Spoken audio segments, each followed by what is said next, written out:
Hello guys, what's up and welcome back. It's me, JV Francisco Official in the house. Ito na nga, nasa Bahrain seaside kami. So, yan, kung mapapansin nyo guys. And nagugutom kami, kailangan namin pumunta sa hotel. So, ito na nga, at sa hotel na nga kami. Ang bilis, diba? So, magdadine in kami for buffet, yan kung tawagin.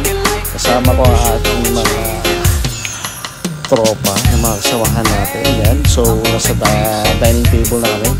At sobrang sarap ng pagkain dito sa hotel.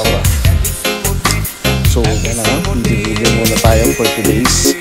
Yan, sobrang lamig dyan guys. Anyway guys, sasabihin ko lang sa inyo, nasa, kami niya, nasa Alcobar pala. After namin gumala sa Bahrain, dumiretso kami dyan sa hotel. And pakita ko lang sa inyo guys, papasilip ko lang sa inyo kung ano ba talagang meron sila, kung ano ba talagang pagkain meron sila. At yan yung mga sweet nila, kung mapapansin nyo.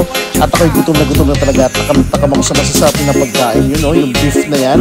Yun, broasted, wag mo na yan, pass muna kasi sawang-sawa na tayo sa broasted. And yan guys, yung rice na may something blabla, salad, pasta. Ang sarap yan, sobra.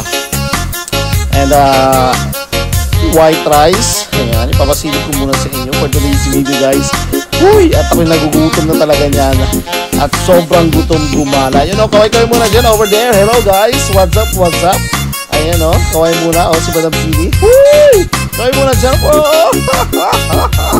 Ayan, at super gutom na talaga ang inyong YouTube guys sa pag-video. Pero anyway, at nagpagutom naman talaga ako. Dahil, alam niyo ba, ay sobrang gutom at kailangan natin madami ang kakainin natin for today's. At ayan na nga, oh, huy!